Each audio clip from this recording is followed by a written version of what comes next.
Today is Monday, September 13th, 2021. Coming up on Roland Martin Unfiltered, breaking news out of Oklahoma. Well, the Pardon and Parole Board recommends commutation for death row inmate Julius Jones. Now it's up to Oklahoma Governor Kevin Stitt if Jones will be sentenced to something other than death. We'll talk with folks who've been fighting for his commutation. Many of you saw my appearance yesterday on ABC's This Week with George Stephanopoulos, where I challenged former New Jersey Governor Chris Christie on the role that he played in Donald Trump coming to power. Well, we're going to dig deeper today and show you some of that speech that Chris Christie gave at the Reagan Library, but many praised him for his forward-looking comments regarding the Republican Party.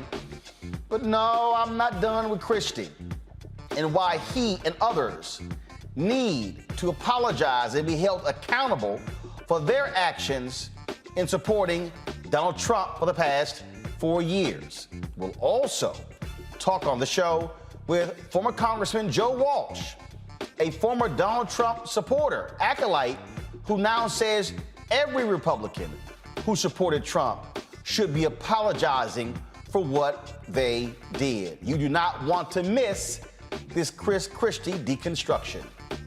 Rayshard Brooks was shot and killed in a Wendy's parking lot by a white Atlanta police officer in June 2020. Now his widow is suing the city of Atlanta, the two cops involved. A Georgia art teacher is caught on video asking her students when it would be appropriate for her to say the N-word. Now parents want her canned. In North Carolina, Governor Roy Cooper vetoes the anti-critical race theory bill initiated by Republicans in that state. And we'll talk with fitness expert Jim Jones about the best way to sculpt your body. Traditional diet, exercise, or is surgery the option for you? It is time to bring the funk on Roland Martin Unfiltered. Let's go. He's got it. Whatever the miss, he's on it. Whatever it is, he's got the scoop, the fact, the find. And when it breaks, he's right on time and it's rolling. Best believe he's knowing. Putting it down from sports to news to politics. With entertainment just for kicks, he's rolling. It's on go, roll, y'all. It's Roland Martin, yeah. Rolling with Roland now. He's funk, he's fresh, he's real, the best, you know he's Roland Martin now.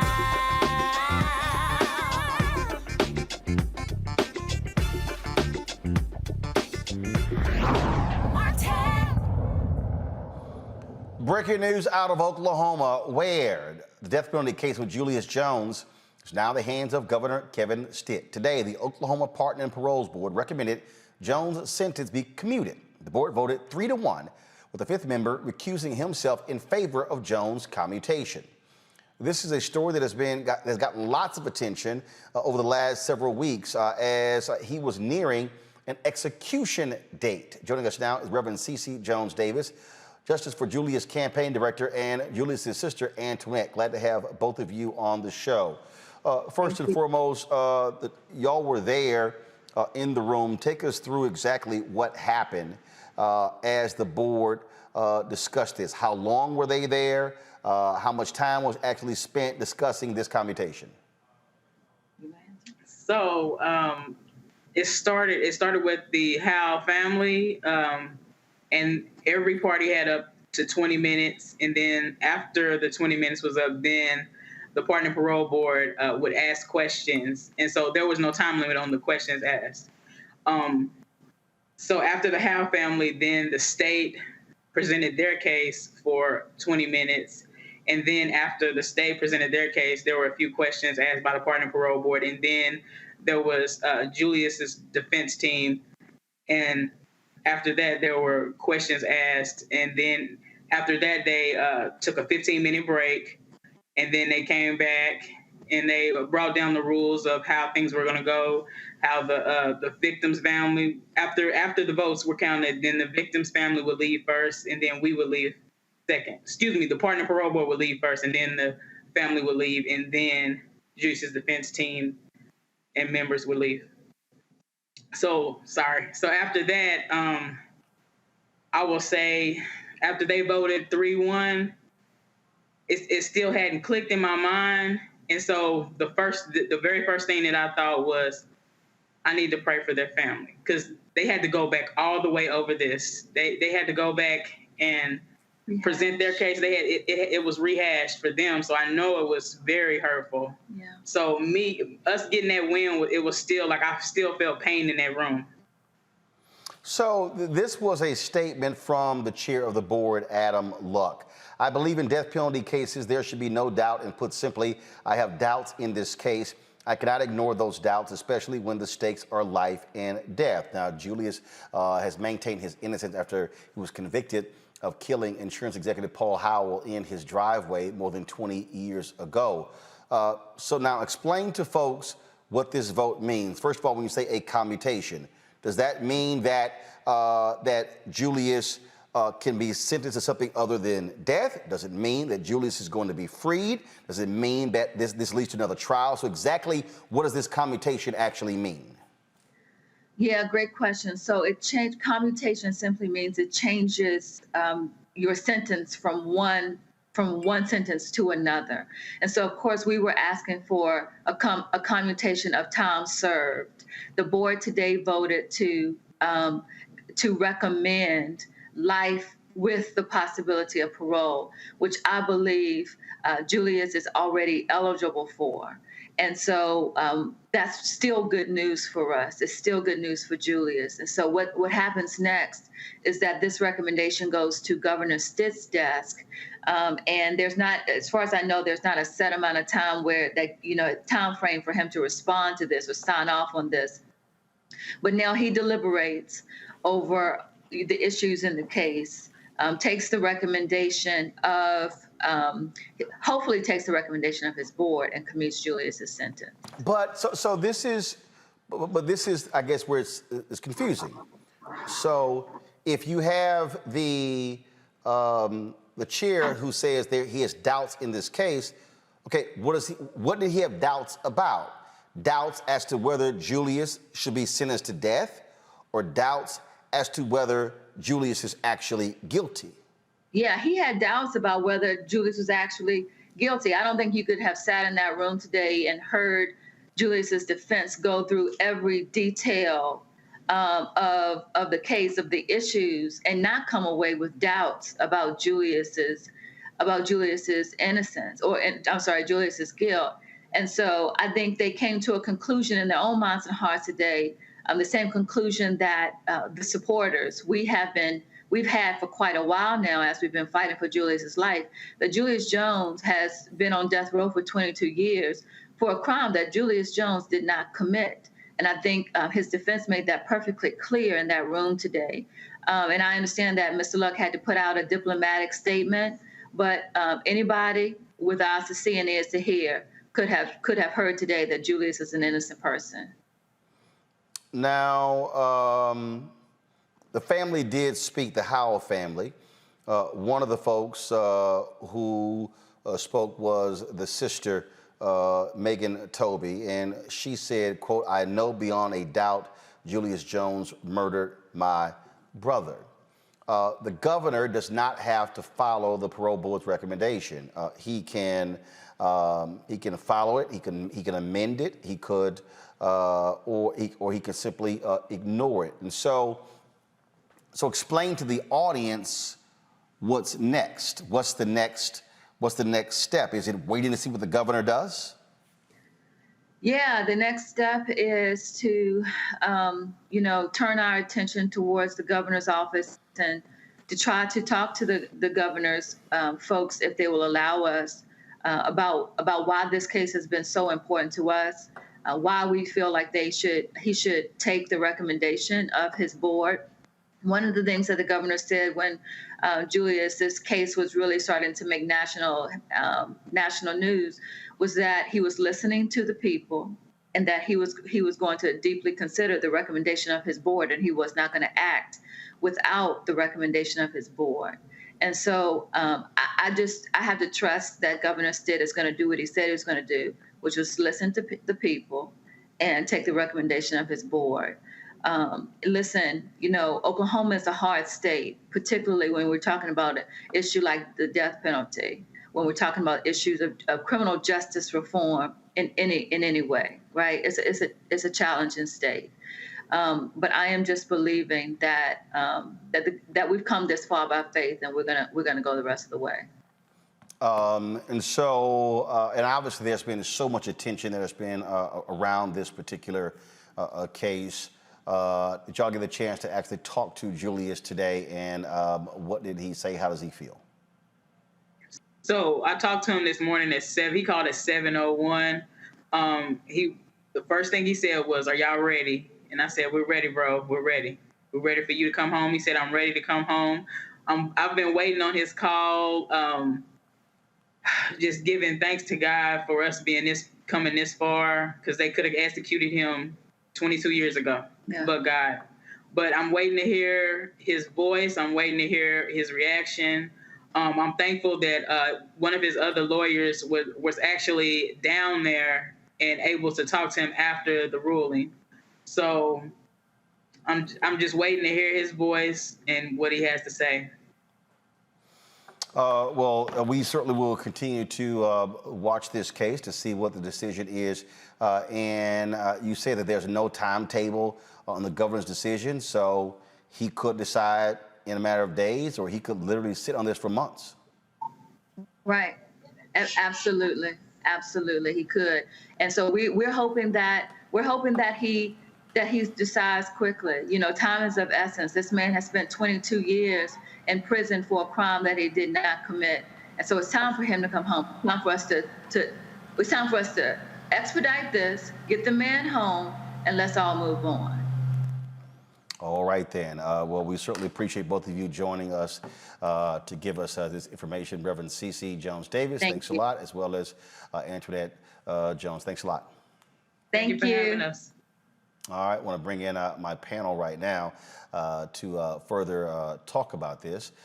Joining us right now is Kila Bethea, communications strategist. Also, we're joined by Omokongo Dabinga, professorial lecturer at the School of International Science at American University. Glad to have both of you here. Folks, the thing about these cases, first of all, Oklahoma, yes, very much a red state, Republican governor, Republican-led legislature. What's interesting is that this governor has actually been wanting the parole board to have broader powers when it comes to criminal justice reform in the state. Omokongo? Yeah, I think it's going to be interesting, because you see, one of the things I didn't know until you said it tonight was what was the family of Holmes saying. And so when you talk about, you know, what Stitt originally wanted, we have to realize that there are going to be people, MAGA folks, and all of these guys who are going to be fighting so hard for Justin to not be released that we have to make sure that we keep our voices up as well. Because I'll be very honest. I mean, what reason do we really have to trust him to do the right thing? You know, what outside of actual real pressure? And so I think that right now, you know, you've done such a great job of bringing this to so many people's attention, and we really have to make sure we keep up the fight, because you mentioned the comment about the parole board, but what is he going to do now? I mean, you look at DeSantis and all of these guys just doing everything to flex their muscle, to say that I got this, I'm in charge, I rule over whatever's going to happen in this state. And so it's got me nervous. I know that the family of Holmes is going to be just as active, and so we really have to speak up. I'm praying for the family, but we can't just pray. We got to pray and fight, because as the Reverend said, we're not done yet. The thing here, Kelly, is without the public pressure, we're not at this point. Let's just be honest. If you did not have the public pressure, if celebrities were not getting involved, you would not have the level of attention on this case. Absolutely. And that was one of the points that I was going to mention, mainly because there are so many people in prisons who have a very similar predicament as Julius Jones, such that we can't keep up with it all as the public unless it is in our face. So shout out to Kim Kardashian West and other celebrities who have put this at the forefront of our minds so that we know and can keep up with and keep track of this case. I'm sure that, like you said, the Howell family is adamant that Julius Jones committed this crime, but the evidence allegedly just simply does not show that. But I also have to remain empathetic in some regard, because at the end of the day, they still lost a loved one. And I keep that at the forefront of my mind as well. But at the same time, so did the family of Julius Jones for 20-something years, especially if he is proven innocent of these charges. We have to keep that in mind as well. I would only hope that I personally would feel more guilty as a family member of the Howell family if I were to find out that this man has been in jail for 20-something years for a crime he did not commit.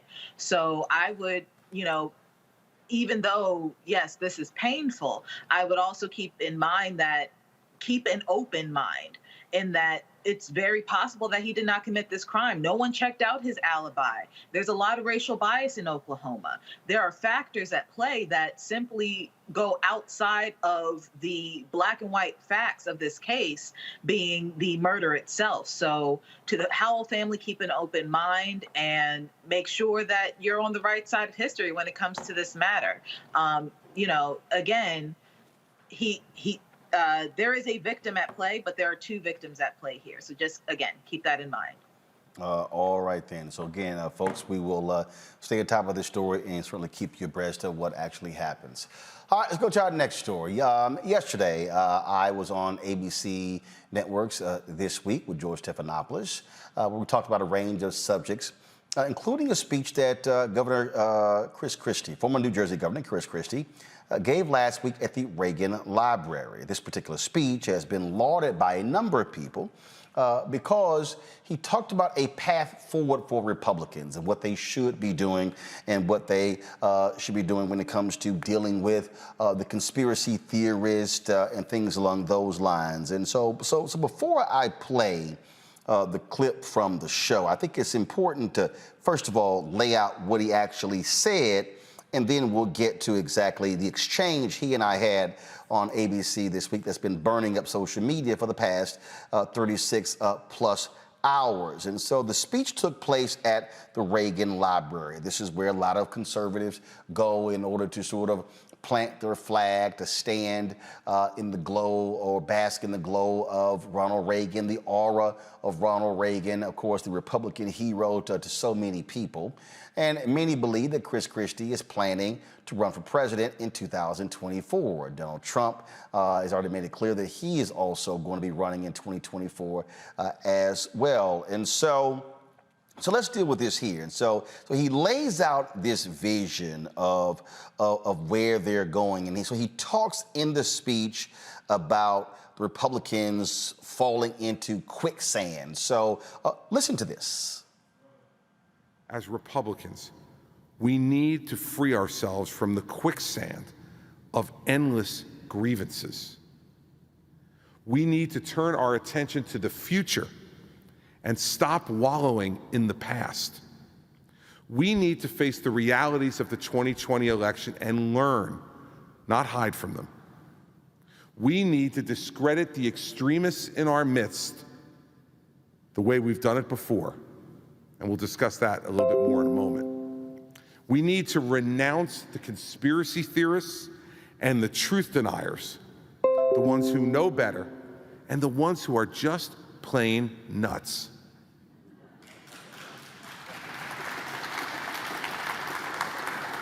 We need to give our supporters facts that will help them put all those fantasies to rest, so everyone can focus with clear minds on the issues that really matter.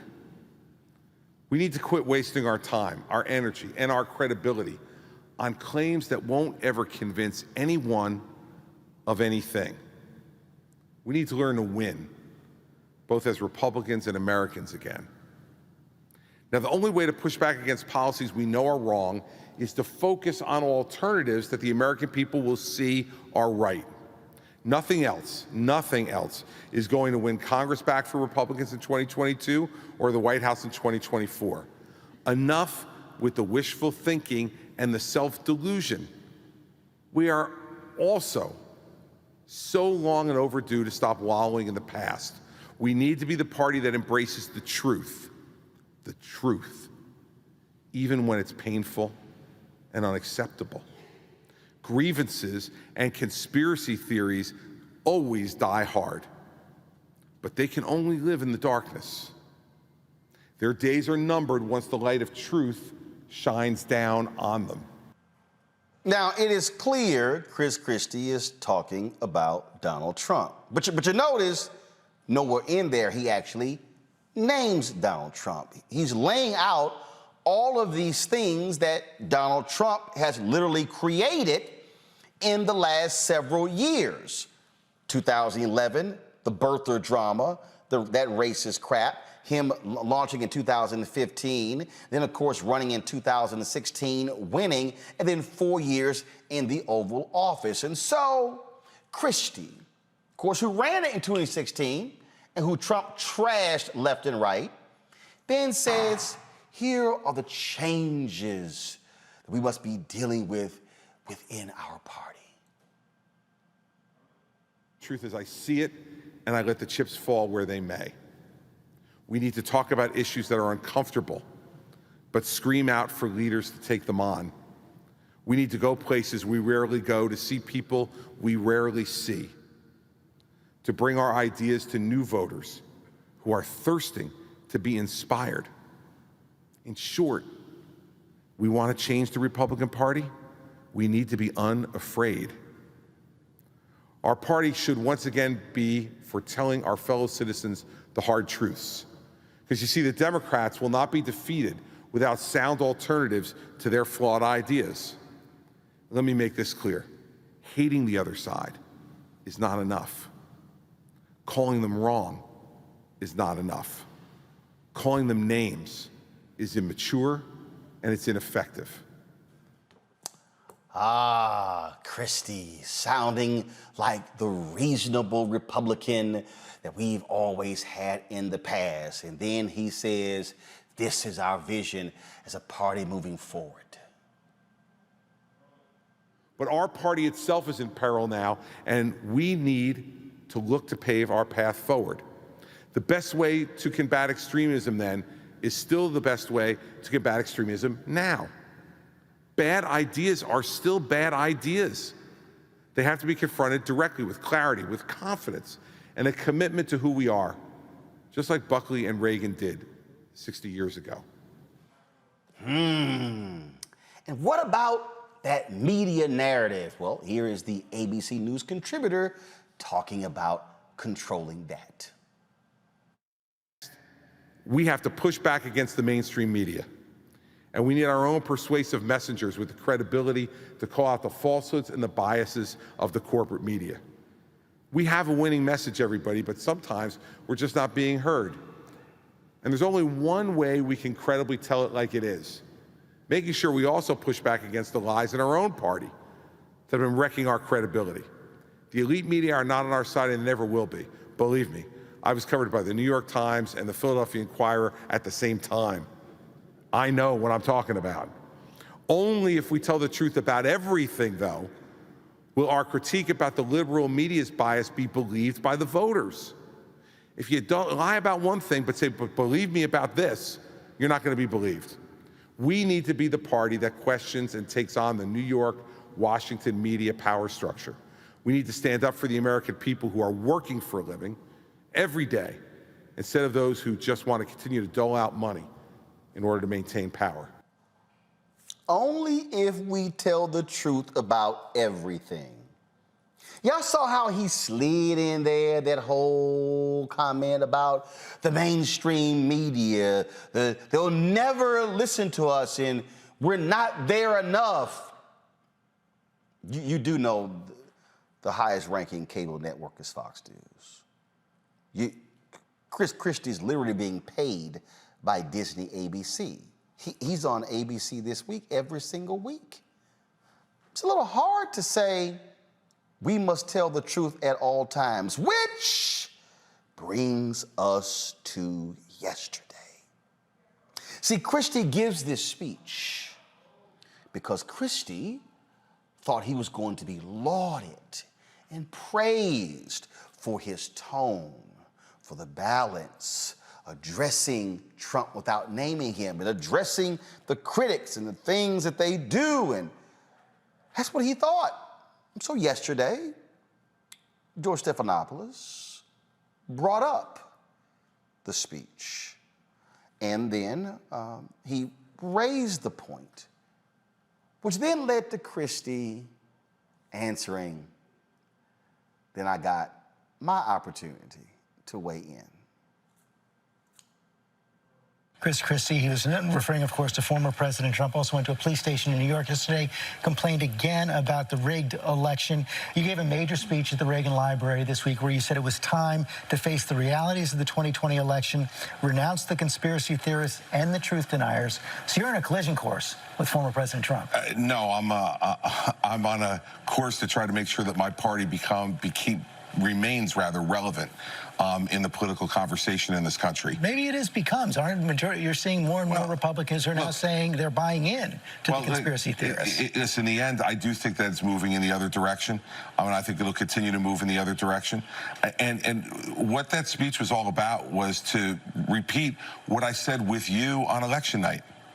You know, at 2:30 a.m. on election night, when the president made the speech that he made, President Trump made the speech that he made, I said it was unfounded and that there was no evidence of anything like what he was talking about, and he needed to stop. And I've consistently said that since then. It's taken hold among Republicans. It's taken hold among some Republicans, George. But I think what you're seeing over the course of time as this continues to move past election night and the emotion of an election is that more and more people are saying that that's not true. And by the way, it's also incumbent upon all of us in the party who don't believe it's true to speak out. Because you're not going to convince everybody overnight. The same way we're having the conversation about vaccines, and you're not going to convince certain people of certain things. I can't tell you how many conversations I've had with friends of mine who are smart, good people who aren't vaccinated. So are you getting blowback? I mean, listen, a little bit, but much more praise than blowback for the speech. And so, but in the end, that's not why I gave the speech, to either get praise or worry about blowback. You say what you believe. That's what I try to do here every week when I'm on. And that's not why you gave the speech. That's exactly why you gave the speech, Chris. No one gives a speech like that, and you don't travel from New Jersey to go all the way to California to give a speech at the Reagan Library if that was not your intention. Then you also said I try to be truthful here every week on ABC. Well, first of all, either you try or you do. Continue. I said what I believed on Thursday night, and it's what I'm going to continue to believe. I just think for 4 years, we watch Republicans either be silent or be complicit in the building of the monster that is Trump. And even post-Trump, there are still Republicans who are bolstering him, supporting him. So I feel like too little, too late. The reality is real leadership is stepping up to the man at the time he was in the seat and saying that we won't budge. And there was none of that. And unfortunately, I don't know what the future of the Republican Party is. There's so many folks who are now swinging closely. We think about the 47 states that have legislation trying to keep people from voting based on the big lie that we know was not true. We think about January 6th and the insurrection that happened on the structure of democracy itself and democracy. And there are Republicans who don't want to have an investigation into that. So this Republican Party is way far gone. And unfortunately, too little, too late. Hold on. I want to get another Republican perspective here from Sarah. They're seeing debate there. Chris believes the party's over time moving in this direction. Yvette disagrees. I think that perhaps we will finally see what we didn't get to see in 2016, where there were 17 candidates, nobody dropped out so that you could have the one-on-one versus Donald Trump. Perhaps it looks like Donald Trump is going to run again. We're certainly told that by all of his advisors and by all accounts from him. If it is Chris Christie versus Donald Trump in the Republican primary, Republicans will have a choice.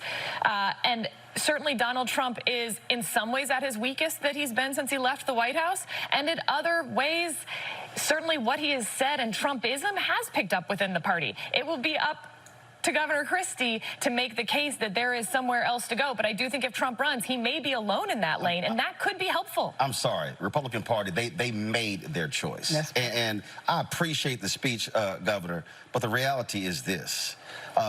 You have to admit, Sarah, you have to admit the role that you played in putting the person in leadership who is driving conspiracy theories. It's one thing to condemn them after the fact, but you have to own up to the role that you played in putting the person in power. The time we both ran campaigns against No. Let me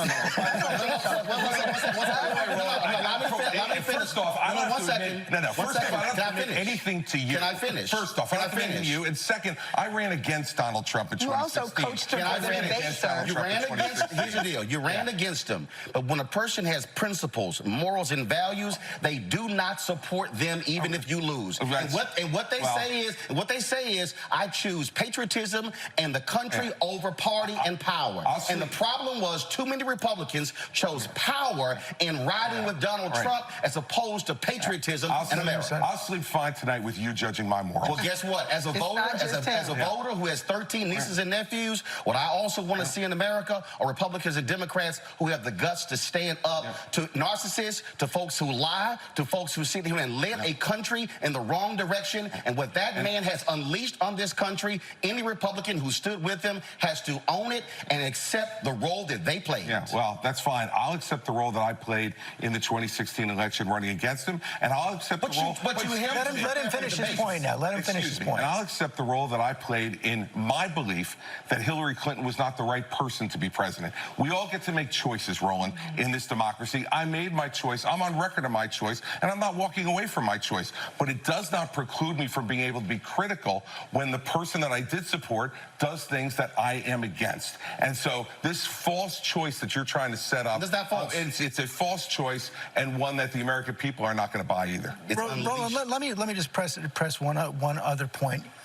Right now, I would argue that the fact that so many Americans can't buy into simple facts is probably the biggest existential threat we face to our democracy. So when somebody speaks up for that, isn't it something to be praised? Facts are critically important, but again, when you support someone who said fake news, when you were truthful and then push that, then when you have the networks and the conservative radio talk show hosts, that whole echo chamber driving that's the problem. I am a native of Texas who is still registered there, and I am dealing with Greg Abbott and Dan Patrick, who is consistently lying and making things up, and you're dealing with that. I'm dealing with people who are changing textbooks, well, here's the deal. I have a very basic principle since I've been a journalist. If you do good, I'll talk about you. If you do bad, I'll talk about you. At the end of the day, I'll talk about you. And somebody has to say what others are afraid to say. Sarah, you get the last word. If you want to persuade the half the country that voted for Donald Trump in 2016 to move to your side, then you've got to stop villainizing them. You've got to stop having these conversations where everyone who is not with you is against you.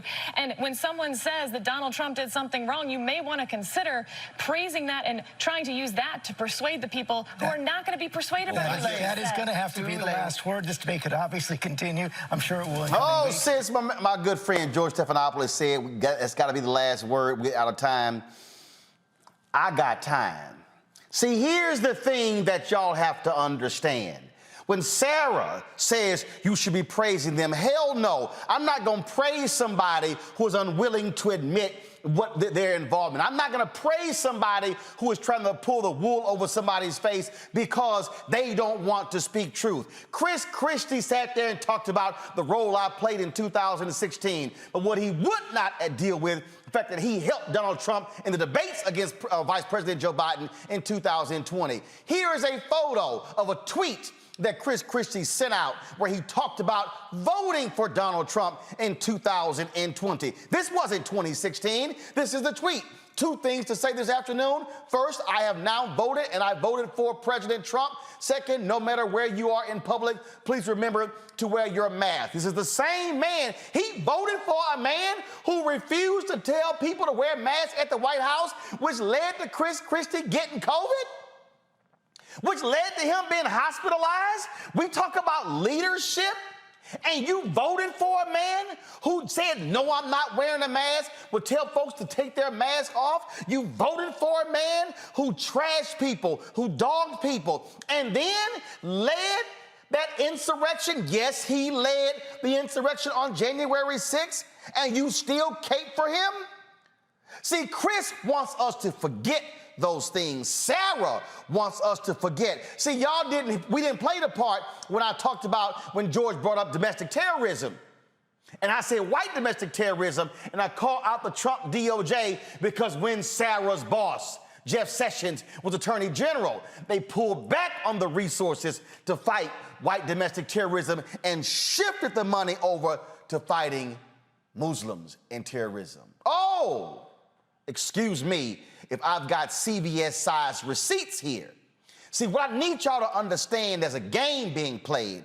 Allison Farrah, Sean Spicer, Kellyanne Conway, and all of the folks who work for Trump, what they want you to do is to be cleaned up and dusted off, and they want to wash the funk of Donald Trump off of their bodies. They don't want you to know. They want to retell the story. And see, mainstream media is real good at this. That's why Newsmax has given Sean Spicer a show. That's why you see these folks trying to write books, and you see all of a sudden the stories being done. Oh, I was trying to be the voice of reason on the inside. You're seeing the secretary, the former press secretary, dropping her book and how she was critical of Melania and others. See, y'all gotta understand, game recognized game. And see, the reason I'm wearing this shirt, not the right kind of black, y'all remember when Soledad O'Brien said, an executive at CNN said that to her about me? Because see, I could have easily gone on and played the game of, oh no, I don't want to hurt Governor Christie's feelings, and I don't want to get too tough. First of all, that wasn't tough. Y'all have seen me go in on people. That was a scale on of 1 to 10, that was a 4. But what you have to understand is what's really going on here. See, they want to wash themselves. See, he was at the Reagan Library. Yeah, go watch that docuseries on Showtime. I know a lot of conservatives, Republicans love Ronald Reagan, but you're going to understand what Ronald Reagan was saying in the 60s and the 70s. So he opened his campaign, the same place where those 3 civil rights workers were found murdered in Mississippi, gave a speech on states' rights. He knew what he was doing. He knew what he was saying. But see, we're so good at, no, we don't want to talk about that sort of stuff. No, we're going to talk about it. And see, Chris Christie has refused to own up to what he did. He has refused to own up to the advice that he gave Donald Trump. He has refused to actually say what he did. He played a role because Chris Christie had an option. He could have not endorsed Donald Trump. He could have not campaigned for Donald Trump. He could have not advised Donald Trump. He could have said, I'm taking a pass. But why did he do it? For the same reason the rest of them did it. Power, party. Read the New Yorker. James Baker lauded as this distinguished gentleman and diplomat, former chief of staff and secretary of state, where he said, doesn't matter, I'm bothered by some of the things Trump did, but I will always vote for the Republican. Well, James Baker, the so-called distinguished gentleman and diplomat, is saying does not matter how despicable and evil and nasty and callous the person is, as long as there's an R in front of his name, I will support them. But no, I'm sorry.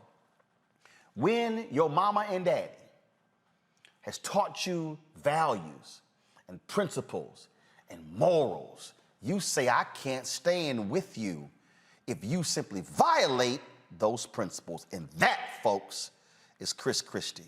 And that, folks, are so many other Republicans. And what they want the free pass. They want us not to bring those things up. You saw how quickly he was triggered. You saw how he interrupted because he couldn't handle somebody sitting in his presence and challenging him to his space. Well, Chris, I saw this ad today that was put out by the folks with Act Blue that lays out how folks like you and Lindsey Graham and Ted Cruz and Nikki Haley, all of y'all, what y'all really said about Donald Trump before he got the nomination.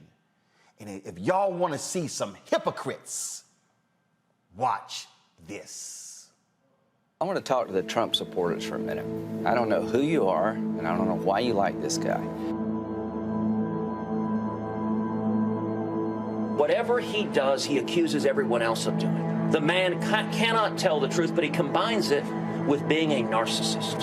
A narcissist at a level I don't think this country's ever seen. And my concern is that he would grab up that power and really treat the country as sort of his little bully fiefdom. Donald Trump is everything I taught my children not to do in kindergarten. He's been exploiting working Americans for 40 years. He's a race-baiting, xenophobic, religious bigot. He says he's for the little guy, but he's actually built a lot of his businesses on the backs of the little guy. You know, Donald Trump the other day said that, it, quote, if he tells a soldier to commit a war crime, the soldier will just go do it. And I don't think Donald Trump has even read the Constitution, knows what's in the Constitution. A toxic mix of demagoguery and mean-spiritedness and nonsense. I just cannot support Donald Trump. Donald Trump is a delusional narcissist and an orange-faced windbag. Donald Trump is a con artist. He doesn't know the difference between truth and lies. He lies practically every word that comes out of his mouth. I think he's a kook. I think he's crazy. I think he's unfit for office.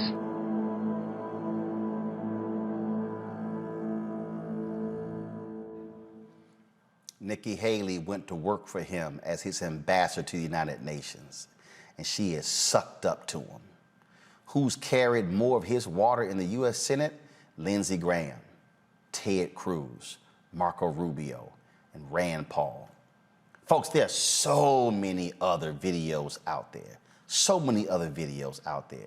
that we could play. I came across this tweet today, and I'll be honest, somebody who I never thought I would have on this show because of a lot of his past comments. Former Congressman Joe Walsh of Illinois, Mediaite posted a clip of my segment on ABC This Week. And Joe Walsh tweeted this: spot on, Roland Martin. Every one of us Republicans, former Republicans, moderate Republicans, and conservative Republicans must publicly acknowledge and apologize for helping to put that unfit madman in the White House.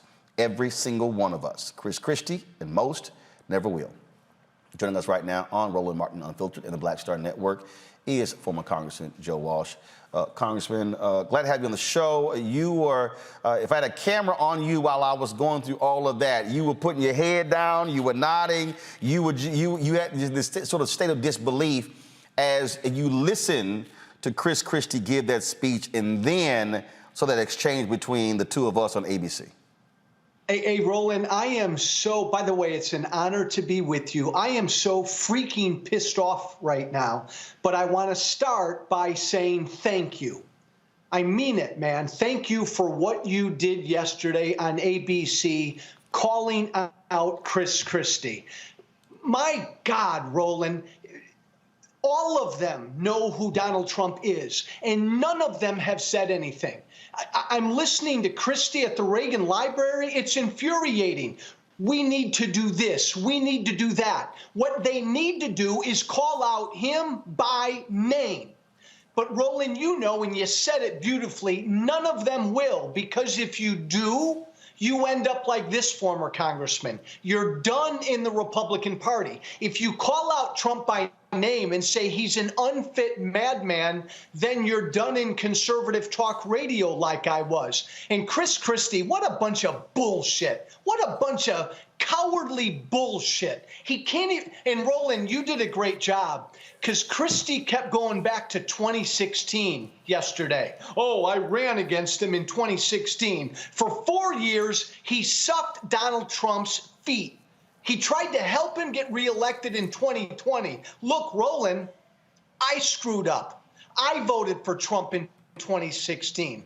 In a nanosecond after that, I realized how unfit he was, and I lost everything. Chris Christie was still trying to help this guy get reelected? I get it. I'm not naive, Roland. I get it. You said it. If you do what I did, you're done in the Republican Party. And screw Chris Christie and Rand Paul and all these other guys.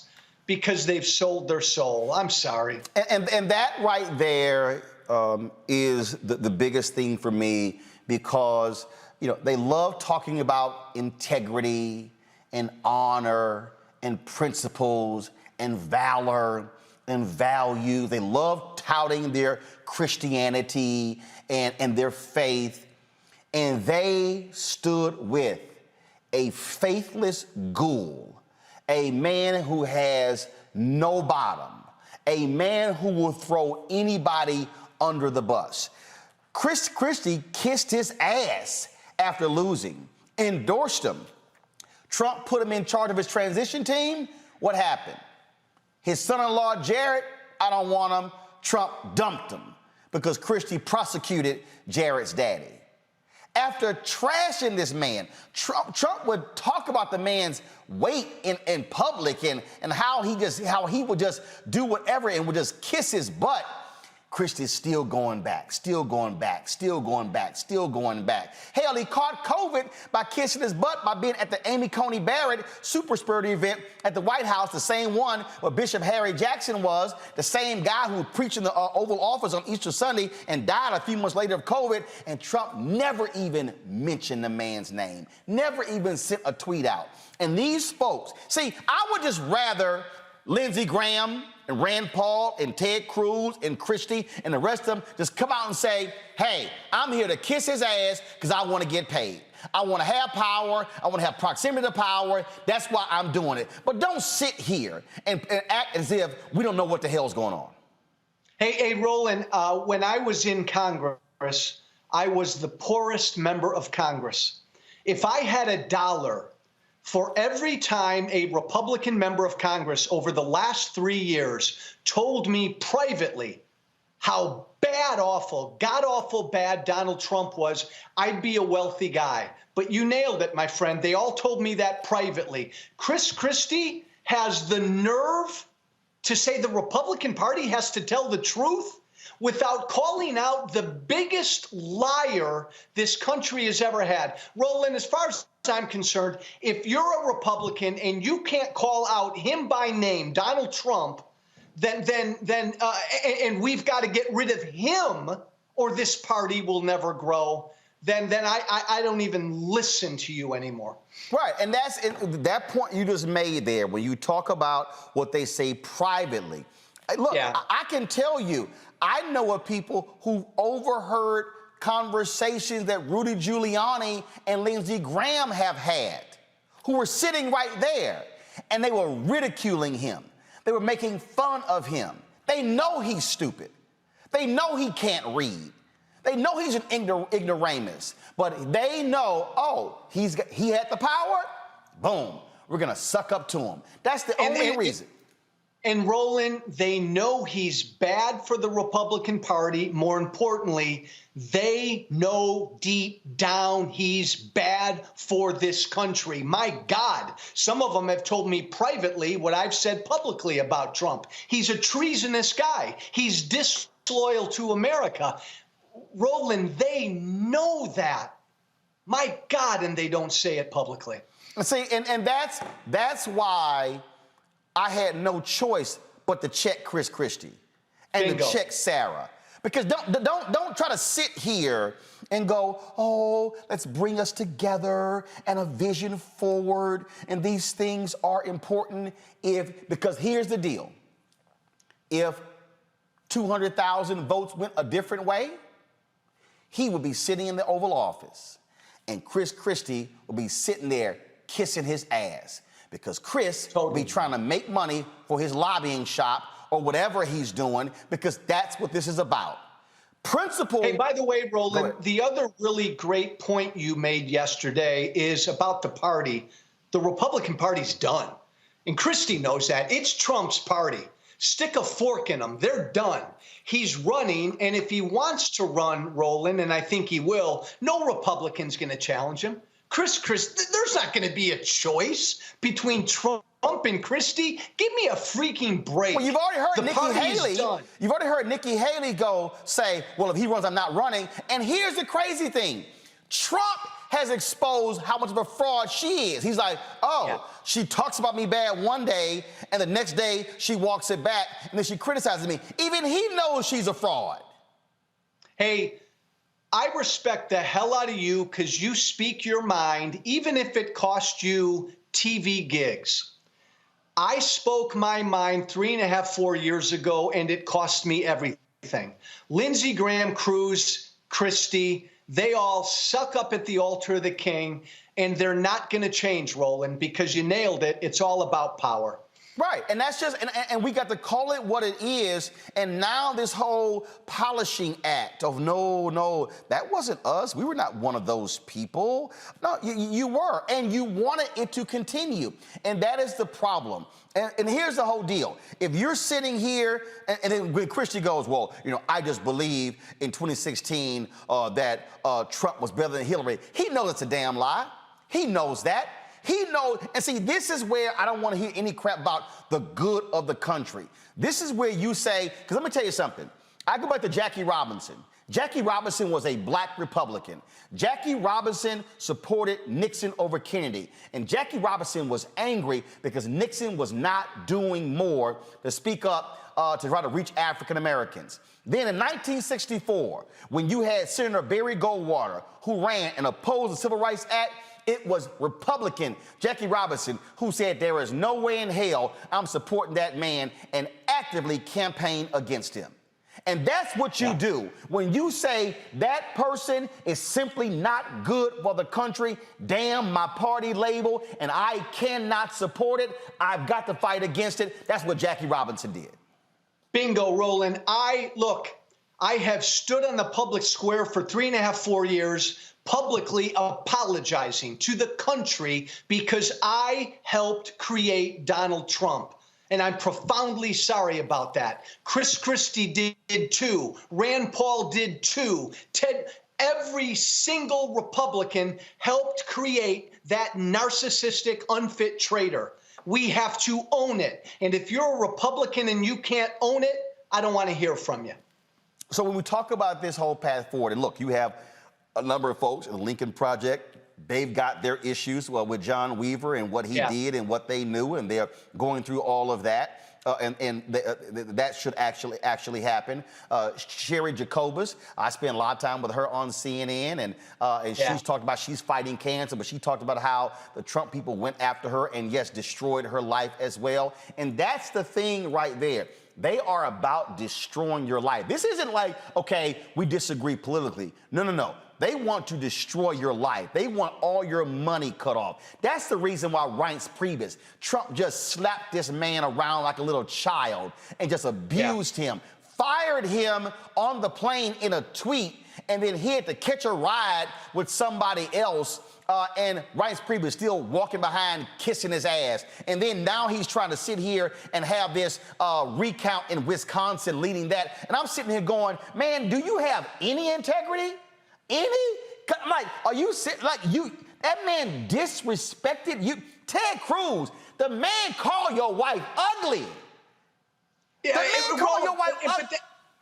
No, you're right, man. But then there are all these other Republicans who just kept their mouths shut for 4 years. What has Paul Ryan ever said? John Boehner, my former speaker, wrote a book and came out and said how bad Trump was. He still voted for Trump in 2020. They kept their mouths shut. And that to me right there is the fundamental problem. Because you know what? Look, I got a problem with a lot of Democrats who said, I just can't vote for Hillary Clinton. You know what? They didn't. And she lost. Yeah. She lost.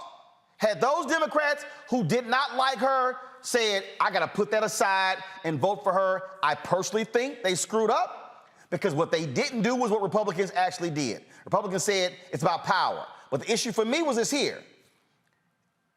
The issue for me between Hillary and Donald Trump, and I said, we knew how bad this man was.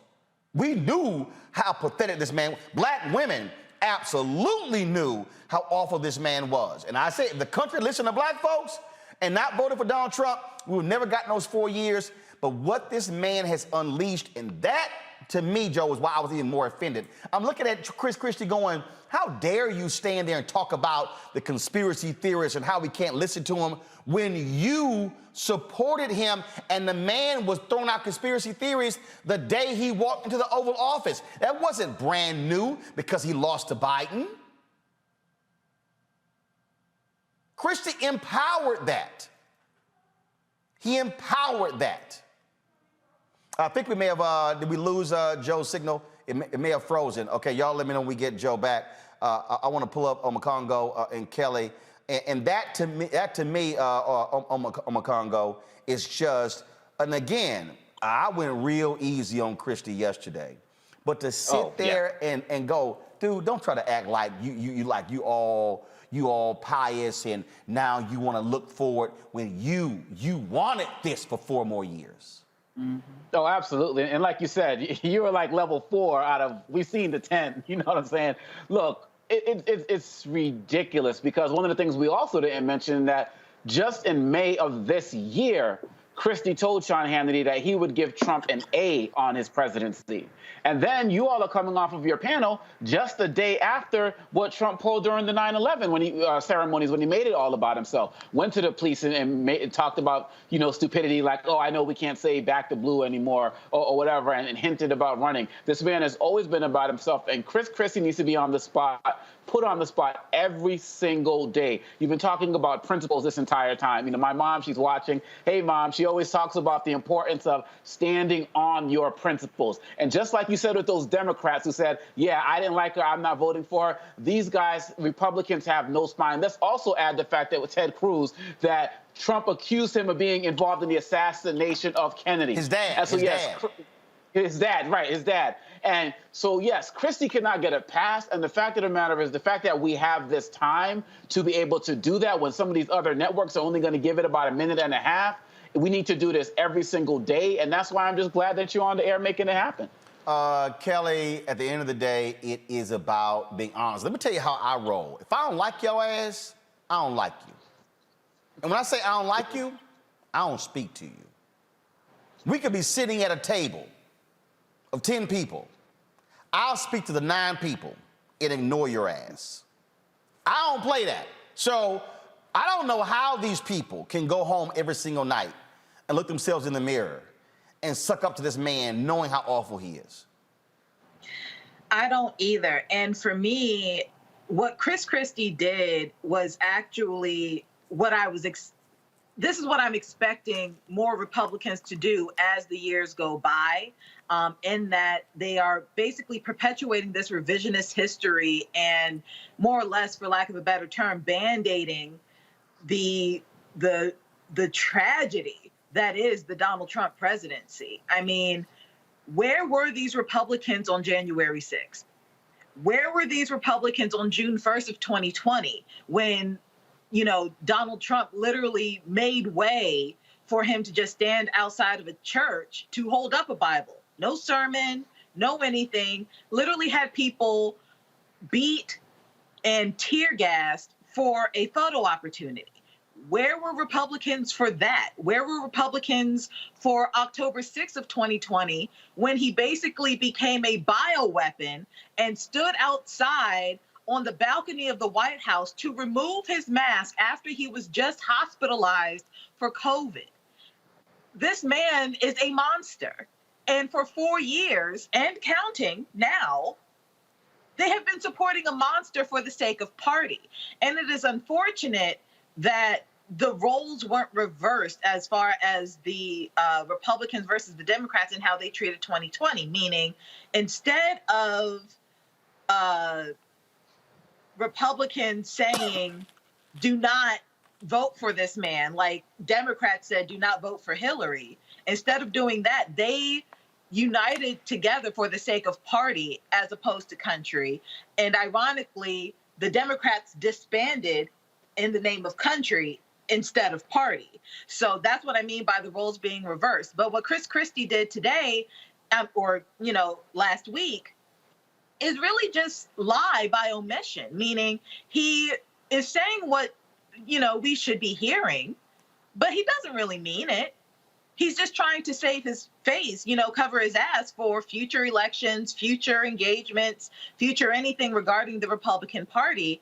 And as if, you know, the internet doesn't exist, as if everything he's been doing for the past 4 to 6 years is just going to be wiped out and forgotten about. And that's just not going to happen. It is incredibly disingenuous for you not to own up to what you've done. Like, you literally made your bed, lay in it. This is where, so we got Joe back. Joe, and this is where, Joe, you have far too many people who are in the media who want to be clubby,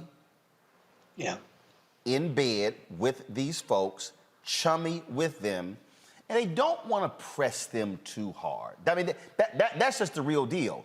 People have to understand it is a major inside game for all the folks in Trump world that exists out there, and that's the game. And I'm sorry, I'm just not going to play that game and let somebody sit in front of me and just say this crap, and they've never owned up to it. You can't go to an AA meeting and make any progress unless you have to say with your own mouth, I'm an alcoholic, I'm a drug addict.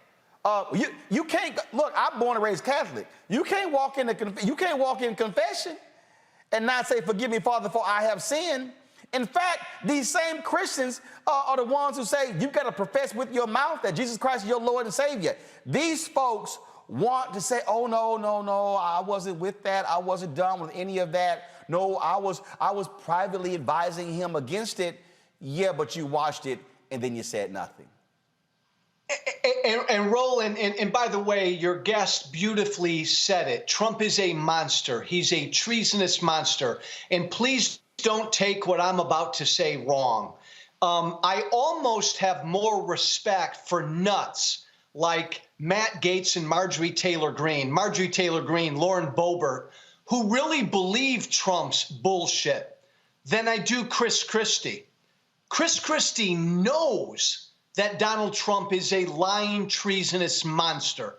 I have less respect for Christie and Lindsey Graham and Cruz because they know the truth. Marjorie Taylor Greene's an idiot. She believes it.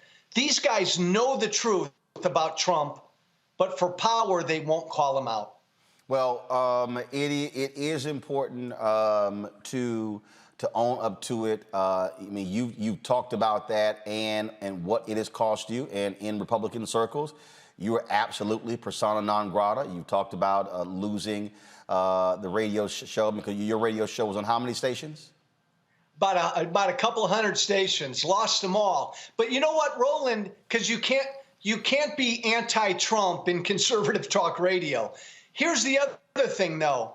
You have to apologize sincerely. Right. And I've spent 3.5 years apologizing. Yeah, for because before, let's be clear. Before, I mean, you said some stuff in the past about Michelle Obama and other folks, and you were a flamethrower on the right, and Fox News loved you, and every time you put something out there, and you had to own up to the role that you played in creating and fostering the environment that allowed a Trump to come onto the scene and grab it and then take hold and become president. Hey, Roland, I helped create that. You agree with me, I think. The GOP base has been radicalized. Oh, absolutely. When President George W. Bush said on Saturday, he was talking about the Republican Party in terms of the similarities between the radical, I call them domestic terrorists in the United States, and the folks who attacked us on 9/11 in terms of what their goal was. He didn't name Trump, he didn't name party, but everybody knew exactly who he was talking about. And all of us Republicans and people like me, Roland, we helped radicalize the base so that when Trump came along in 2016, the demagogue he was, they were primed for him. We got to own that, apologize for it. So what are you, last question for you, in terms of moving forward? I think you're going to see more speeches like this, and I'll give you a perfect example. People laud Senator Mitt Romney. I don't. You know why? Because he gave that speech, all that hoopla before Trump got elected, and then was kissing his ass trying to meet with him to become his Secretary of State. And see, that's the same thing. Say, I'm sorry, you don't play with evil.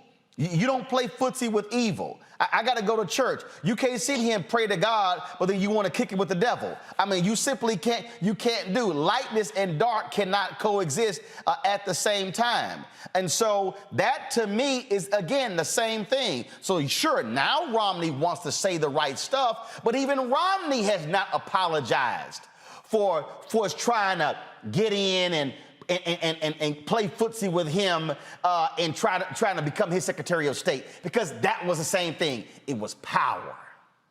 It was power, Roland. And Mitt Romney, I respect him. He didn't even say who he voted for in 2020. Come on. Here's the deal. The Republican Party is Trump's party. He's got the party by the balls. It doesn't matter what people like Chris Christie say. Donald Trump owns the base that is now radicalized. If he wants to run, Roland, the nomination is his, and nobody will challenge him. And the fear that I do have, is that his radicalized base, because he lost, will be even more fervent. Two, unless Senators Joe Manchin and Kyrsten Sinema get off their asses and pass the For the People Act, what the Republican legislatures are doing, they are literally positioning states to steal elections. And this thing is real in terms of what's happening. Hey, Roland, you've got Larry Elder out in California today who refused to say that he would accept the results of the election, win, lose, or draw. This is now the Republican mantra. They will never lose another election fairly. It will all be because of fraud. That's Donald Trump's, oh, I got to watch my language. That's his legacy. The show's called Unfiltered for a reason. Go ahead. That's his fucking legacy. Roland, that is Donald Trump's fucking legacy. He has stuck a stake through the heart of our democracy. I'm sorry. It's all truthful. Former Illinois Congressman Joe Walsh, we appreciate you. Thank you, my friend. I've been on the show. Thanks a lot. Thank you. For everybody who's watching, the reason I need you to understand why this is so serious, because we are talking about future elections. There are a lot of people who are sitting here, oh, Joe Biden's this and the Democrats are this, but I need y'all to understand they have no intentions on losing any elections. Right now, due to the U.S. Census, also which was severely undercounted because Trump wanted it that way, these people are preparing to gerrymander seats in Florida and Texas and North Carolina and other states where they control both chambers of the legislature as well as the governor's mansion. You need to understand that they've gerrymandered the state Supreme Courts. And so what we're talking about, when people say our democracy is on the brink, that's not a lie. And so a lot of y'all can get caught up in, oh, Biden this and Kamala that and Democrats this. Y'all are seeing the audit in Arizona. They're trying to do one in Pennsylvania. They're trying to do one in Wisconsin. You know what the Republicans did in Wisconsin? When they elected a Democratic governor, they stripped the Democratic governor of his powers. Do you know what they did? When they had a Democratic attorney general, stripped him of his powers. Because they control the legislature. Because they gerrymandered the seats. Pennsylvania, they were so pissed with the state Supreme Court and their decision on the election, they want to move to single-member districts to elect Supreme Court justices. Do you know why? Because outside of Philadelphia and Pittsburgh and the suburbs, Pennsylvania is Alabama. And they want to guarantee They control the state Supreme Court. They say never again. North Carolina, they tried it. Same thing. Florida. They are to control the state Supreme Court in Florida, all Republicans. Texas State Supreme Court, all Republicans. Louisiana, they control the Louisiana Supreme Court. Mississippi Supreme Court, Alabama Supreme Court, Arkansas Supreme Court. Y'all need to understand what is going on. This thing is bigger than me taking it to Chris Christie. You need to understand what the strategy is. I need you to listen to me clearly. You need to understand what the strategy is. Because folks, they are meeting right now. Listen to what I'm trying to tell you. The Federalist Society is meeting to figure out how can we get 9 conservative Supreme Court justices. They are plotting to figure out how can we further pack the appeals court. Donald Trump appointed 25% of the federal judiciary. I just need y'all to understand what's going on here. While a lot of y'all are caught up in these games of who's perfect and who's saying the right thing and who's doing the right thing and they're not doing everything I want, the other side is sitting here saying, we want to control it all. We want to run it all.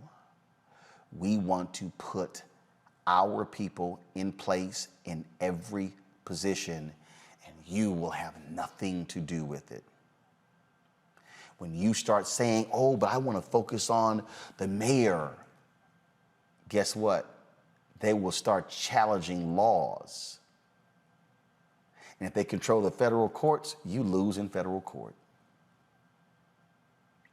I need everyone listening to the sound of my voice to understand that what the Republican Party is doing today is complete outgrowth of what we achieved in the 1950s and 60s. Listen to me clearly, please. I need you to understand the Scaife-Mellon family and the billions they had funded many of these conservative think tanks. They are funding the Heritage Foundation. They're funding all of these groups. It's not just the Koch money, folks. They are funding the Manhattan Institute. They're funding the Daily Wire and the Daily Signal and the Daily Caller and Breitbart. They're funding Salem Radio, which controls conservative talk radio. They are funding all of these things. They are funding all of these. They fund Media Research Center also, which has Newsbusters, a right-wing group that actually put out a clip. They thought it was going to fire their base up. That clip has been seen nearly 1 million times on Twitter of my segment, and it really caused other people to respond. Y'all don't fully understand what's at play here. Democratic billionaires don't understand. Don't y'all know they are hoping George Soros would just die? Because they can't stand that a billionaire progressive is using his money to fight them. Y'all, yesterday was way bigger than Chris Christie. And I'm telling you, I know Chris Christie, his buns were hot. Because see, he thought he was gonna get, and it never dawned on him that I would be sitting across from him and would light that ass on fire. and I will do it every single time. Oh, I'll be respectful. I'll be truthful. But I am not going to sit idly by and watch what these folks are doing. See, you might be sitting here saying, Roland, where does all this come from? I need you to understand that I am from Texas. And I need you to understand that there's something in that water in Texas that causes us to be unwilling to accept the BS and to accept the nonsense. And I remember a sister from Texas, the first black woman elected to Congress since Reconstruction. I remember when she sat in the midst of all of those white men in Congress in 1974 and said this. Debate not to exceed a period of 15 minutes. Thank you, Mr. Chairman. Mr. Chairman, I join my colleague, Mr. Rangel, in thanking you for giving the junior members of this committee the glorious opportunity of sharing the pain of this inquiry. Mr. Chairman, you are a strong man, and it has not been easy, but we have tried as best we can. I will not sit here and be an idle spectator. She said that in 1974. And I will not be that in 2021. Going to a break. You're watching Roland Martin Unfiltered on the Black Star Network. I believe that people our age have lost the ability to focus the discipline on the art of organizing. The challenges, there's so many of them and they're complex.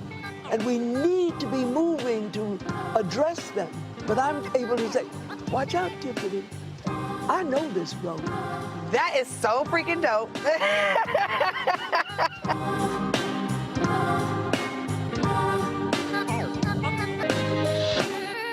Floyd's death hopefully put another nail in the coffin of racism. You talk about awakening America. It led to a historic summer of protest.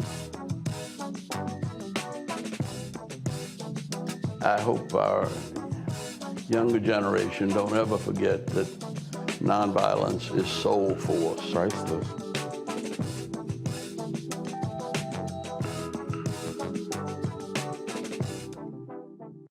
Hello, everyone. It's Kiara Sheard. Hey, I'm Taj. I'm Coco. And I'm Lily. And we're SWV. What's up, y'all? It's Ryan Destiny, and you're watching Roland Martin Unfiltered.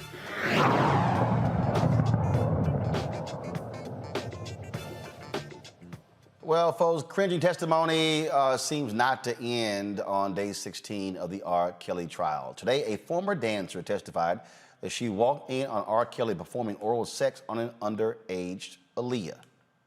The dancer claims she attempted to perform a prank on Kelly when she caught the two entertainers engaged in sexual acts. On Friday, one of Kelly's former employees said the R&B star reprimanded her after one of his girlfriends escaped. Diana Copeland, the singer's assistant from 2004 to 2018, testified that Kelly was upset with her for allowing a woman identified as Anna to escape his Georgia home after an argument. The trial will continue tomorrow. Let's go to my panel. Kelly, I mean, it's sort of like day after day after day with the testimony that we're hearing. And of course, you still got these people who's hit me talking about, oh, free R. Kelly, I'm wrong, I'm not giving his side of the trial.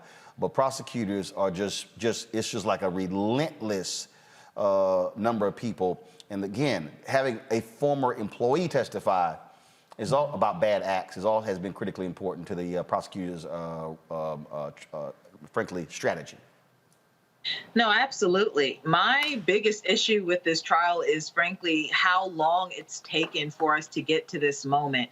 And I think that's the frustration of a lot of people out there who have either been part of the Mute R. Kelly movement or simply just believe the young Black women in the first place almost 20 years ago, or over 20 years ago at this point.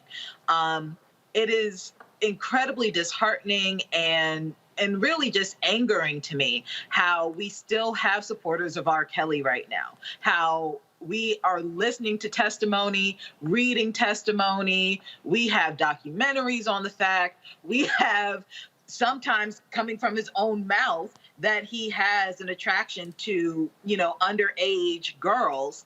And yet it's almost as if people just do not care. And for 20 plus years, people did not care. And finally, we are at the point where we care, in that this case is finally in trial and he's being prosecuted. For those who are still part of the R. Kelly team, I don't ever want to hear, protect Black women coming out of your mouth, like, ever again.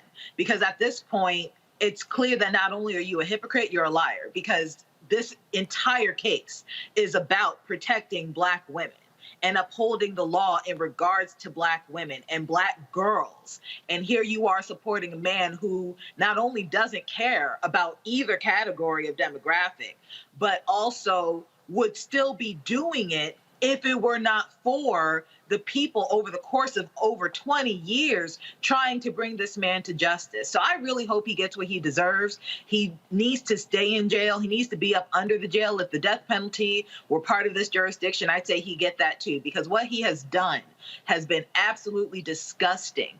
But for the culture of music, it is incredibly sad how an entire body of work of not just his, but artists who have worked with him now, frankly, have to die and never be played again, or at least not nearly at the level that it used to be, because one man decided to be disgusting. Omokongo? When I was reading the articles today, one of the things that really bothered me when I see these people coming out and testifying is they should be on trial with him, because they are accomplices. You said that the one assistant, 14 years. Maybe you could talk about, well, I didn't really know what was going on. It was a year, I was there 6 months. We're talking about 14 years. There are so many people who aided and abetted what was happening, and they need to be on charges as well. If these girls were white women, there wouldn't have been one victim without this man going to jail. And it's really sad that we continually, I'm thinking about people like Sparkle as well, how we can continually diminish and try to destroy the voices of Black women who are speaking up. Because at the end of the day, the only reason R. Kelly can do this for so long was because he saw these women and young girls as expendable. We're talking about, Uber's coming and he's saying, oh no, it only has to be a female driver. The woman on stand is saying, using terms like escape. At the end of the day, as it was just said, yes, he needs to go away for a very long time. He is not the only one. And when are we, look, we came out of, we can go to BBD, Backstage, Age, all of that. We came out of a culture where the music talked a lot about these things. And maybe we didn't really know and understand back then what was inappropriate, but we sure as hell know what's inappropriate right now. And R. Kelly needs to be the prime example made, and we need to start looking at it all. But this man and his accomplices need to be in prison, period, bottom line. Again, the trial is going to continue, and we'll certainly see what happens next. All right, folks, y'all know what time it is.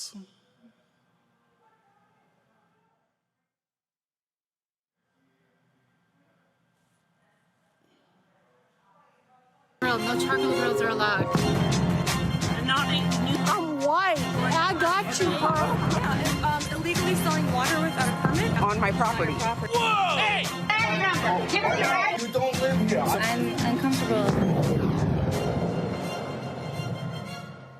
Well, let's go to Georgia, where parents are calling for a teacher there to be fired after she says the N-word in a viral video.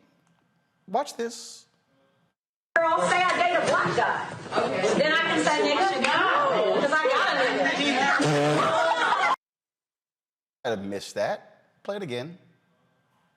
Girl, say I date a black guy. Okay. Then I can say nigga? No. Because I got a nigga. Alexandria Boynton, an Alcovey High School art teacher, sitting on the desk discussing when it's okay to use the N-word. 2 years ago, Boynton was named Teacher of the Year. Now students and parents are calling for her job. The art instructor is currently on administrative leave. She says in the video that if she starts dating a black guy, she can say nigga.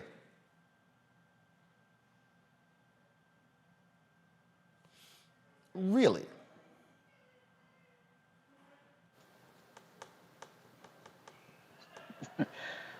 Yo, homegirl was just, you could tell this is part of her daily vocabulary because she was just all too comfortable, just the way she just put it out there like that. And so, look, people have all of these debates and conversations. I was just talking about it at my students at American Today in class. People can have honest conversations about it in the classroom. And I believe that teachers who are mindful and sensitive to the conversation of all backgrounds can spearhead that type of conversation. But this woman, she was sitting there acting like she was just all world, all too cool. And I'm glad that those students responded, hell no, because really at the end of the day, they think that the students are going to be like, oh, you cool, I'm with that. And they're like, hell no. And I'm glad the video went out. I'm glad the parents are calling for it because we need to have real conversations about the usage of this term throughout. But this type of nonsense from an educator trying to be down, she needs to be down and out. Kelly, yeah, she was a little comfortable there. She tried it. I mean, there's not much to say here other than the fact that she was wrong and that she tried it, and she was still wrong when she tried it. At no point should you even, any profanity in the school should be, banned. I don't know how schools are set up, but when I was in school, profanity in any regard was prohibited by students and especially teachers. So the fact that she was a faculty member at this school and still said it, regardless of what the word is, I'm just trying to get to the basics for the moment. The fact that she used profanity in school towards students in reference to herself in a personal manner, which also should not be talked about on school grounds. There's just levels of inappropriateness here that needs to be addressed. N-word notwithstanding. Again, she was way too comfortable with that word, but just from an administrative perspective and just getting to the point, she was wrong just from being a faculty member. And I don't know whether it was because she was an art teacher and she thought, she has license because it's more creative space and more liberal. But again, you tried it and you failed. And as far as administrative leave, she needs to go because it was just unprofessional to do that at all. Yep. Well, there's another. No charcoal grills are allowed. I'm white. I got you, Carl. Yeah, illegally selling water without a permit On my property. Whoa! Hey! You don't live here. I'm uncomfortable. So let's go to Nebraska, where this woman's in the grocery store and she's a little upset. She's like, I'm not wearing my mask. I have allergies. And then she does this. That's a, excuse me? Excuse me. I'm coming through. You're so cute. She's coughing on me. She's coughing at me. No, yes. look at you guys. You're so cute. You're such a Karen. Okay, whatever. You're such sheep. Why don't you have a mask on? Because I don't need to have one on. I'm not sick, and neither are you. Okay, but you don't have to keep coughing at me. You don't know who's sick or not. Hey, it's my allergies. You don't know allergies. who's sick or not by looking at somebody. Yeah. And so 2 years ago, before anybody started talking about COVID, you were okay with that, though, going out not knowing you were sick, right? You don't know anything Right? about my health. I don't. Yeah, she's coughing on me. I have my allergies. And she got all freaked out because I'm coughing. No, she's coughing. How do you know? You don't know, and she just said, I don't know anything about her health. You don't know anything about my health. Maybe I have a medical release. I don't need to wear a mask. Okay, bye. Why don't you have a mask on? Because I don't need to have one on. I'm not sick, and neither are you. You don't know who's sick or not. My allergies. I have allergies. Oh, yeah. And so 2 years ago, before anybody started talking. Well, it did not take long to find out who she was. Y'all know Twitter don't play. Her name is Janine Hoskovec, and people found out that she works for the company SAP. Let me take that back. Coughing Karen used to work for SAP. This was issued. This tweet: we have reviewed the incident and confirmed that the individual in question no longer works for SAP. I keep saying, Kelly, every time one of these crazy-ass white people lose a job, a bunch of black people should apply. And I really think we can close the unemployment gap because it's a bunch of crazy people who just, and again, it's just, oh my God, I have allergies. No, you are coughing on people on purpose. That video was uploaded to Reddit, and it's received more than 4 million views. Now she's looking for a job because she lost her job. She lost her job. She lost her job for being stupid. She was absolutely stupid. For me, even if we weren't in the age of COVID, what she did was unsanitary and straight wrong in any grocery store, any setting. But the fact that we are in the middle of a global pandemic, as far as I'm concerned, she's a bioweapon, and she should have gotten tackled by anybody within her vicinity. Because at this point, there is no excuse for the stupidity, for the naivete. There is no naivete as far as I'm concerned. This was dumb, and this was callous, and this was insidious. This was just mean for her to do something like that. And again, we're in a pandemic. You're supposed to have your mask in stores, in any public setting, and you're purposely not wearing it because you allegedly have allergies. I'm sorry, I have a lot of allergies, and the mask actually helped me not get sick from pretty much anything last year because my mouth was covered and I wasn't, sniffing in pollen and mold and mildew and God knows what else is in the air. So that wasn't a valid excuse either. But like I said before, she was a bioweapon. And if it were me, on a bad day, she would have gotten some hands. On a good day, she would have just gotten dragged. But it couldn't be me in that video. Absolutely. The thing for me, Emma Congo, is these people are so, okay, fine, you don't want to wear a mask. Walk around the damn store, mind your business. When you start coughing on other people, we've seen this happen in other cases, and folks were fired. And I have absolutely no mercy whatsoever for any of these people. Not one of them. Oh, no. Not at all. Look, that's assault, man. I remember when the pandemic first started, and there was that in Ohio, that bus driver who was talking about this lady getting on and coughing and not caring. Then he died a few days later. She's doing that intentionally. And as Kelly was saying, I'm surprised that more and more people are not reacting physically to these guys, but at the end of the day, it's the pandemic. You don't want to get close to these guys, and we don't want to see the violence, but we definitely need to be seeing these consequences. And so I'm glad that SAP did that, and now her face is going to be out there, her name is going to be out there. And just like you in the first segment, we're talking about calling attention to what Christie and all of these guys are doing. We can't let people forget the ignorance of these people. So the video's got to be retweeted, they got to go viral, because we're going to be running into these guys in the next grocery store. And if the only way they're going to learn their lesson is to lose some money, then let them lose some money, because really at the end of the day, there should also be some criminal charges, because who's to say someone in her area when she was doing that, what if she did have it, and what if somebody did catch it? Wouldn't she be liable for that if it was traced back to her? They don't care about any of that type of stuff, but hit them in that economic pocketbook. That's a good start. sometimes a little more may need to be done. And I'm talking about charges being filed. Absolutely. What if she caught it? You know what I'm saying? It's not even about if she spread it. What if she caught it? But they don't. But in their minds, they don't care. I mean, because look. And that's my point. Because I'll show you. I'm gonna show you this here. So this is from Raw Story. They posted this about 42 minutes ago. Colorado pastor who mocked AIDS deaths and spread vaccine conspiracy theories. He's dead. Wow. COVID-19. Good riddance. COVID-19. Wow. COVID-19. And so, oh no, he's not the only one. Let me play this here. Let me try to find it here.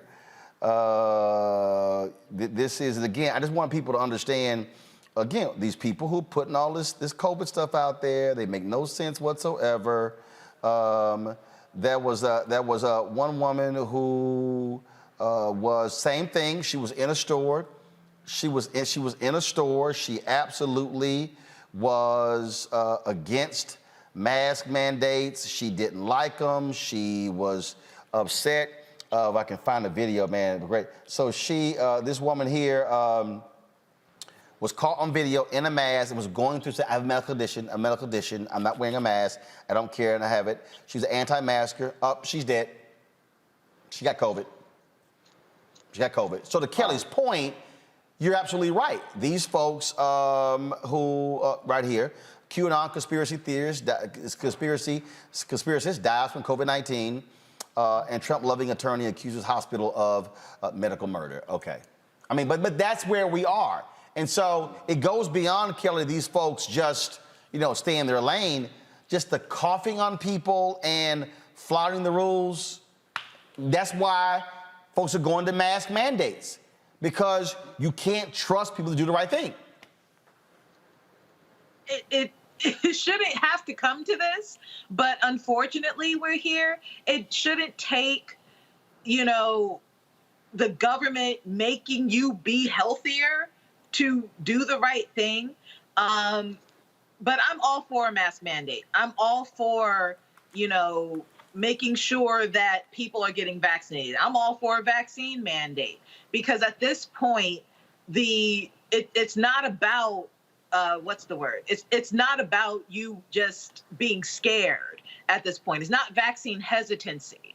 It's vaccine refusal at this point. And I don't understand why this vaccine over all the others that are likely already in your body, because you have to get them in order to work pretty much anywhere or go to school anywhere. I don't understand why the COVID-19 vaccine is the one that people are up in arms about and ironically are saying my body, my choice. And yet these are the most conservative people on the planet saying my body, my choice. And further, as I understand Hippocratic oaths amongst doctors, but at this point, this is like everybody's saying, this is a pandemic of the unvaccinated. And at this rate, people are dying not because of COVID, but because of already existing conditions, and they're not able to get to the hospital. 98% of the deaths, the COVID deaths right now, are unvaccinated. This woman named 98%. This woman named Veronica Wolski. This is her. She died this morning, y'all. But this is her a few months ago in a grocery store. Down here, so it's not real obvious that I'm videoing.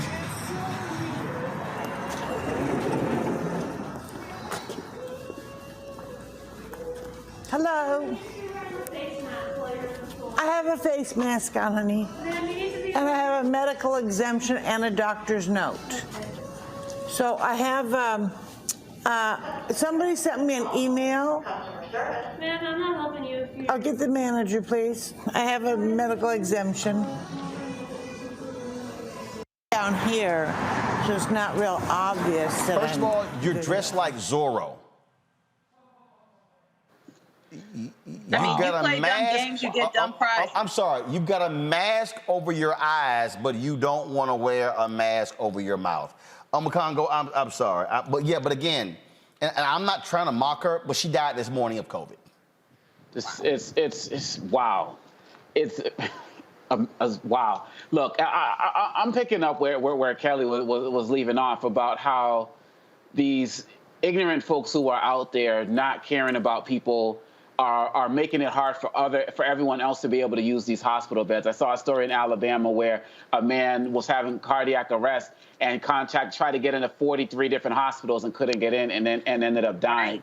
And so these guys are so ignorant, so rude, and so disrespectful. But now, and I'll never forget this, Roland. I guess the name I forget you had weeks ago, who said there's a difference between freedom and license. You know, you don't have the license to just do things to make other people sick and jeopardize other people's lives. And so it's unfortunate when anybody dies, we don't wish it upon anybody, but damn it, what the hell did you expect? And now you're at a point, so yes, we got to get these mandates going. New York kids are going back to school. How many of them are going to be shut down in a week? At least they have the mask mandates right now. But we also got to protect our children as well, man. And these folks just don't care, and this is what's going to happen. And so, yeah, we don't care that much about them. But, look, they're affecting entire communities, and something has to be done. And Biden needs to step it up with the mandates, period, bottom line. And just one more thing, and it's a controversial opinion, but I'll say it anyway. I really do feel like if you are unvaccinated by choice and you contract COVID, you lose your right to get hospital care. Just off bat. Like, if you really had every avenue at your disposal to get this vaccine and you choose not to get it because of whatever reason, I don't think you should be getting medical care. You should not be getting a hospital bed. There are people who are having heart attacks still. Other diseases still exist. Cancer still exists. Emergencies still exist. And you put yourself at risk by not getting something that is not only free and available, but is literally created to save your life, and you opt out of it. You basically gave yourself a DNR by not getting the vaccine. So you should not be getting a hospital bed. So I feel like that should be taken into consideration as well by hospitals and doctors, because they are overwhelmed by people who are frankly being dumb. And it's not about shaming them. They are, objectively speaking, being dumb by not taking something that is for them. It does not make sense to me.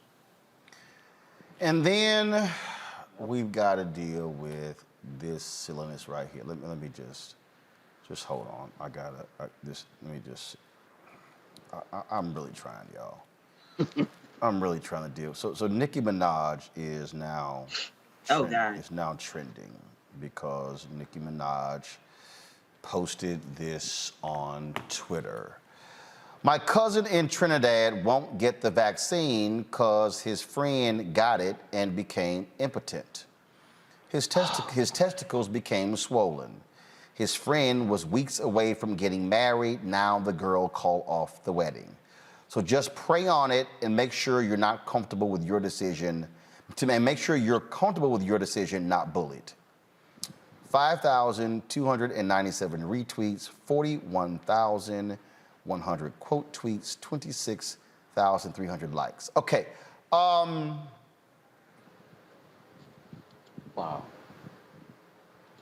First, I'm a Congo. Your cousin actually believed that bullshit.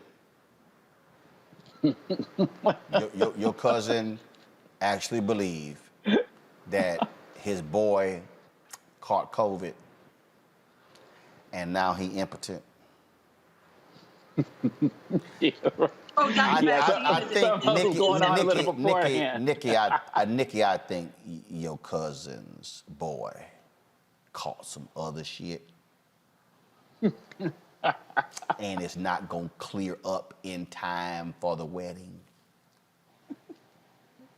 Real talk. Come on, dog. Come on. Wow. You may need to come at her like you did with Busta Rhymes, man. I mean, these guys, you know, we talked about earlier in the segment, we were talking about Julius Jones and how celebrities have been stepping up. I've been so disappointed with how celebrities have been speaking out ignorantly about the vaccine, about the mask, and so on and so forth. You know, understand, if you're not going to be for it, just don't say anything. All people are going to see is Nicki Minaj says the vaccines make you impotent. And that's it. And people are going to run with that. I can't believe, and yes, it's probably going to be taken down, but it's already too late. You said it was like 4, she's trending now? Come on, it's going to be 1 million retweets by the time the night's over. It's all over the place. I mean, it's all. But again, though, here's my whole deal. My cousin told me his friend got the vaccine and now he impotent, and the girl called the wedding off. Here's the deal, Kelly, and this is just. I'm sorry. I need to fix my face. I'm sorry. This is just me. This is just me. Nicki Minaj has 22,600,000 Twitter followers. Okay. Mm-hmm. If I go to Instagram right now, let me check. Nicki Minaj has 157 million Instagram followers. Okay. I don't even know what she has on Facebook. If I had to pull up Facebook, I would say, let's see here. Nicki Minaj on Facebook. I'm assuming she's on Facebook. Nicki Minaj has 48.5 million on Facebook. Okay? Okay, so Roland has 3.3 million between Instagram, Twitter, Facebook, YouTube. If a cousin of mine told me that his boy got the vaccine and now he's impotent and the girl called the wedding off, my ass is gonna say, put your boy and his doctor on the phone before my ass tweet that out. Cause I ain't trusting my cousin's boy to inform my 3.3 million followers, in her case, her 200 million followers. I'm just saying, I might ask a couple of more questions before that tweet gets posted. Go ahead. Two things. One, she doesn't have the journalistic integrity that you have for a plethora of reasons. You but ain't also, gotta be a journalist. Oh no! I mean, you can be. That's just base. That's some hood stuff. Yo, boy. I'm just saying. I'm talking about right now. It's somebody in the hood going, hold up. Yo, boy got the shot, and now he impotent. First of all, has your boy shown you his vaccine card?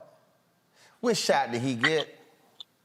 Mm-hmm. If your boy came back and said that he got the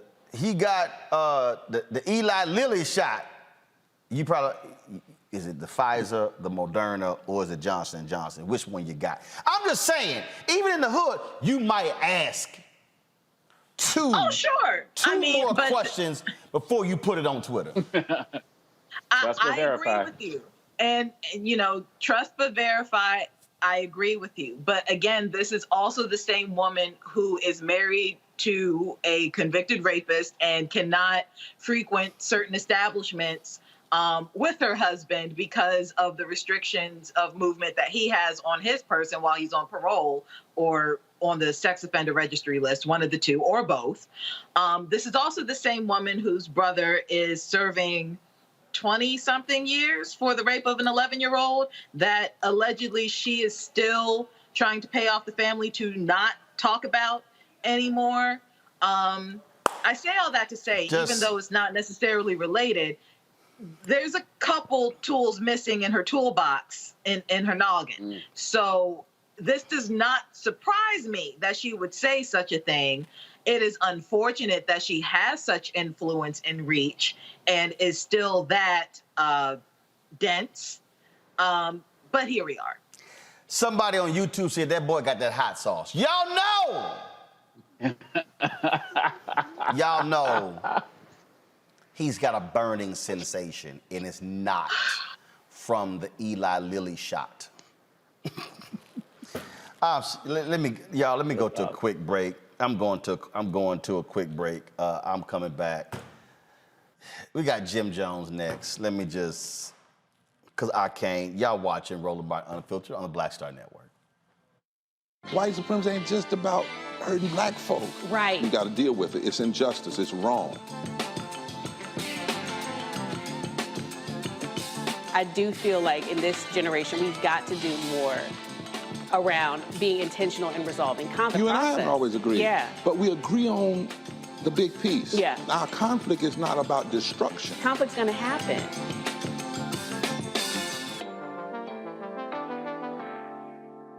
What's up, y'all? I'm Will Packer. Hello, Archbishop TDJ. What up, Lana Well, and you are watching Roland Martin Unfiltered.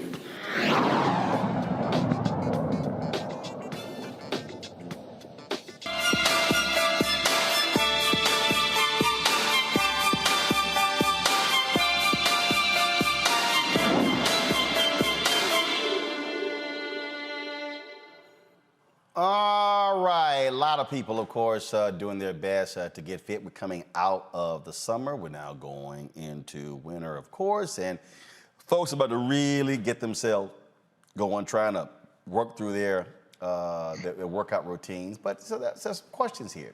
There's some people who are questioning, should they actually, what should they do?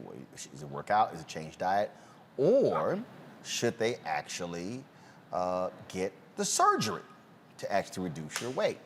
I was just joking on live stream a couple weeks ago with Pastor Jamal Bryant and Pastor William Murphy, also a singer. And Pastor Murphy has gone from I think he said in the video, 278 down to 225.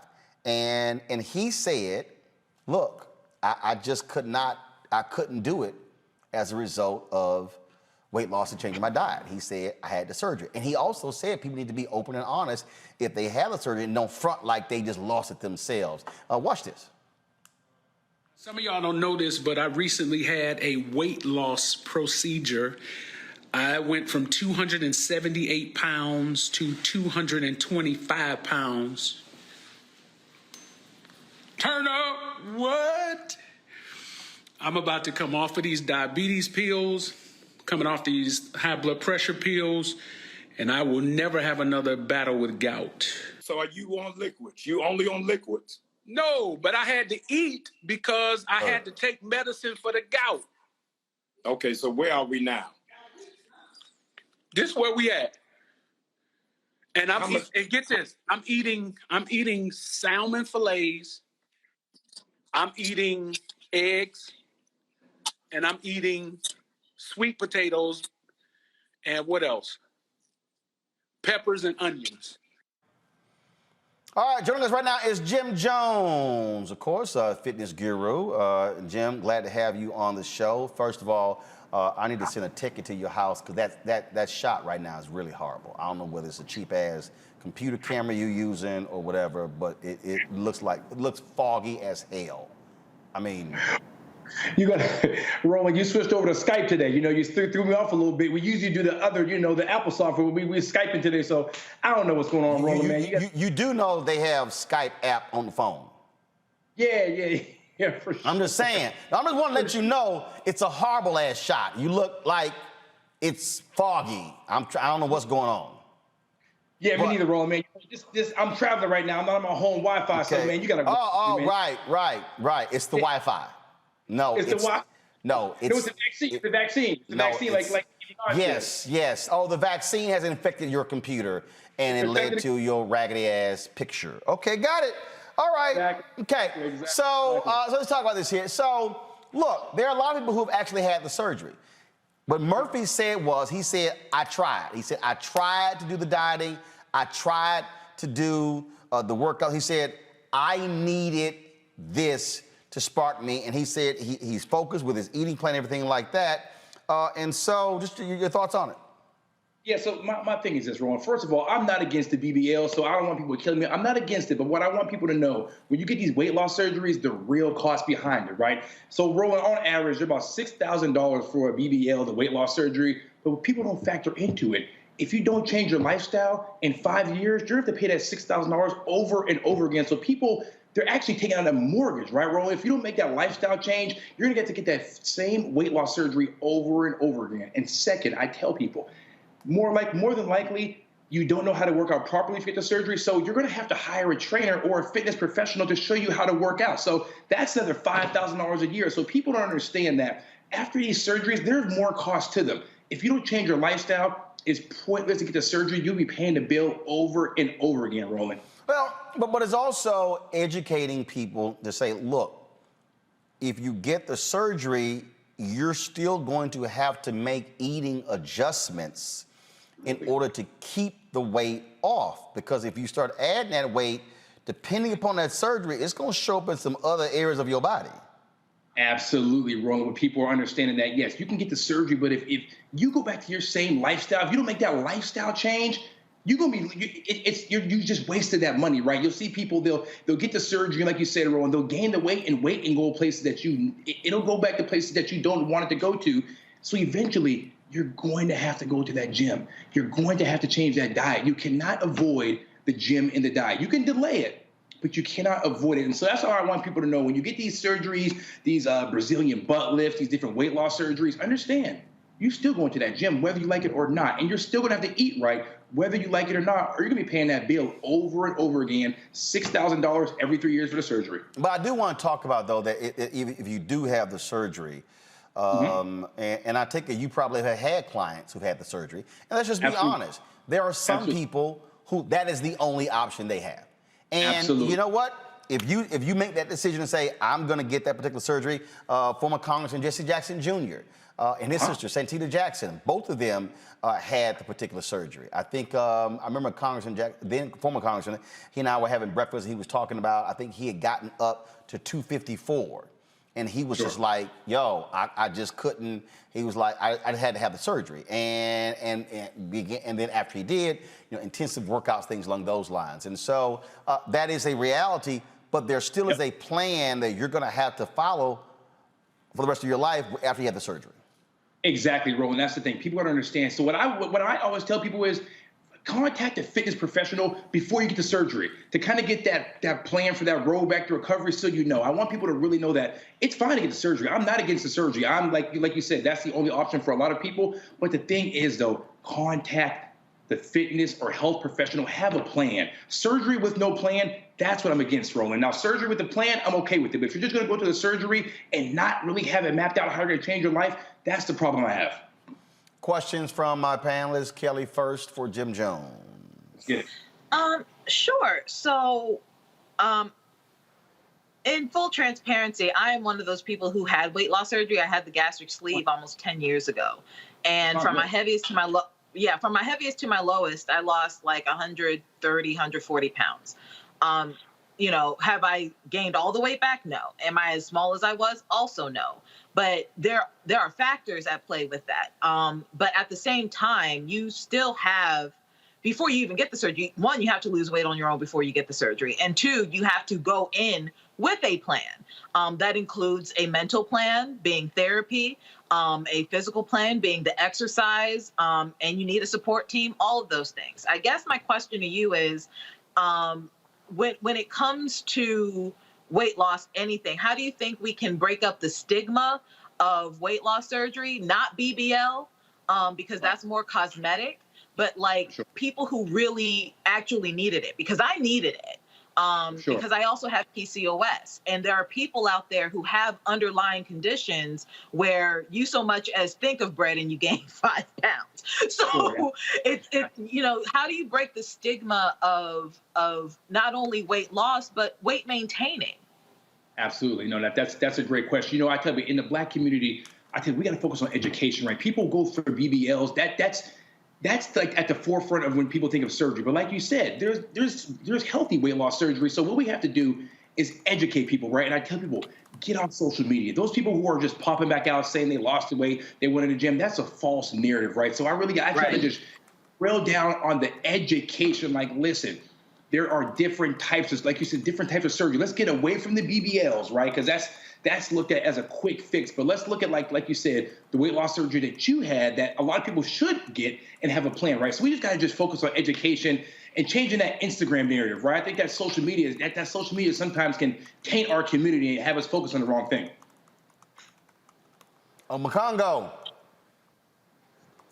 So keeping it in the social media realm, because you're out there crushing it in that world as well, I want to ask about the young kids, right, who are seeing some of their celebrities and the like coming out looking a particular way, not knowing that they had that type of surgeries. Do you think that it's an obligation on people out there who are influencers to speak openly about it? Because some of them are just coming out with this look as if they did it all on their own, and maybe they can share some lessons with young people about this. What are your thoughts on that? Yeah, so my thoughts are, I think with the surgery, like I said, we got to have full transparency. Like I said, there's nothing wrong with it, right? So I think that we have to get to a space within the Black community where it's looked at to be comfortable to talk about surgery, right? I think people do it now. They kind of do it like it's a magic trick, like, oh, here I am, I'm popping back out. I'm back out here, I'm back outside, new body, new me. But it's okay to be transparent. Let people know, because this is the thing. If we don't have the education and we're not giving the youth the truth on that, they're going to think that they can just go get a quick BBL, pop out, get Instagram followers or be liked or be accepted. So I think, like you said, it's just like mental health. There's got to be full transparency with people who've had surgery, right? And people who have had it are going to have to come out and say, like, hey, I had the surgery, this is how I did it, but I have a plan, right? And be kind of realistic about the recovery. All right, Jim Jones, where can people reach you? Listen, if they need a surgery meal plan, they can holler at me, Jim Jones, GYMJONEZ on Instagram. If you need a meal plan, I'll give you a free one. Just get a plan if you get the surgery. All right, then. Jim Jones, we surely appreciate it. Thank you so very much. All right, folks, that is it for us. We appreciate it. Kelly Omokongo, thank you for joining us on our panel today, as well as all of our guests. Hey, folks, we are close to 10,000 downloads on Black Star Network. Let me check right now. We're getting close. We have 9,000. Okay, update, please. 9,643. So actually, let me update. 9,672. So we are 328 away from hitting 10,000. If you have not downloaded the Black Star Network app, please do so. You can download it to your Apple phone, your Android phone, of course, also Apple TV. And then you have, of course, Android TV. Then you have, of course, Roku, Fire Stick, Fire TV, Xbox One, and your Samsung Smart TV as well. We also want you to please support what we do here at Roland Martin Unfiltered. We, of course, always bring you interesting and unique things. Tomorrow I'm going to be in Atlanta. There's a group of Black men who meet annually. Who meet monthly, and so they want me to address them. But we're going to actually broadcast the show with them. And so former mayors, also head of MARTA, John Hope Bryant, Operation Hope. So we're going to have this black male conversation tomorrow on a variety of issues right here on Roland Martin Unfiltered. So you support us. This is what your resources are going to. Cash App, $RM Unfiltered, PayPal.me/R Martin Unfiltered, Venmo.com/RM Unfiltered. Zelle is Roland at RolandSMartin.com, Roland at RolandMartinUnfiltered.com. Want to thank all of you for watching us today. Please also, if you're not subscribing to our YouTube channel, do so. We're less than 2,000 from hitting 800,000 YouTube subscribers on our YouTube channel. If you do so, you can also hit that button where you, of course, get notifications when we go live. Folks, thank you so very much. I will see you tomorrow from Atlanta. Roland Martin Unfiltered, broadcasting on the Black Star Network.